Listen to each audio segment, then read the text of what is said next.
7:21. Welcome back to BT on this Friday morning. The province says it is already implementing some of the recommendations made by a coroner's inquest into the death of a 20-year-old man at a drug treatment center on the Sunshine Coast. The jury looking into the death of Brandon Jansen made 21 recommendations, including expanding access to opioid replacement therapy. Health Minister Terry Lake says researchers are looking at combining abstinence and harm reduction treatments in addiction recovery. He also says more doctors are being trained to deliver Suboxone to chronic opioid users. Dr. Wood and his team, even in the last 6 months, I believe, Evan, or you may want to speak specifically to this, have trained over 500 physicians and nurse practitioners on prescribing and using Suboxone and helping patients. So, you know, in a very short period of time, the amount of training going on to health professionals has been quite dramatic. Terry Lake was speaking at the official opening of a newly expanded clinic to treat HIV and hepatitis infections. The Hope to Health Research Centre will begin treating patients next month. It'll build on research work done by the BC Centre for Excellence in HIV and AIDS.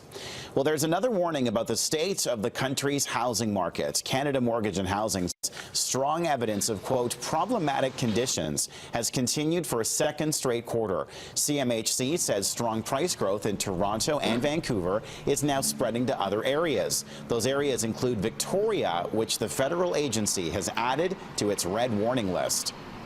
The imbalances in the housing market can resolve themselves in a number of ways. In the case of Victoria and overvaluation, for example, you could have a correction in home prices. Alternatively, you could have a period of stability in home prices. With a little more than 100 days until BC heads to the polls, the NDP is promising to protect forestry jobs if elected. New Democrat leader John Horgan is promising to curb the export of raw logs should his party form government in the May election. He claims 30,000 jobs have been lost since the Liberals took power in 2001. Horgan says only logs that cannot be used in BC should be exported. What I'm concerned about and what British Columbians are concerned about is that since 2001, 30,000 fewer people are working in our forest industry, yet every year raw log exports are going up.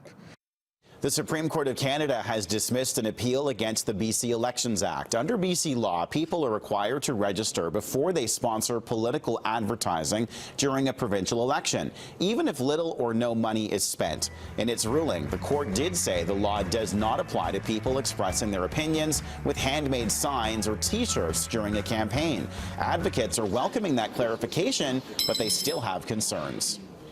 People don't have to register in order to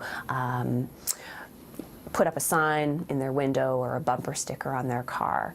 But what the court didn't do was strike down the whole registration requirement. And so we remain concerned that individuals and groups who spend some money to engage in election advertising during the campaign may still fall into a gray area.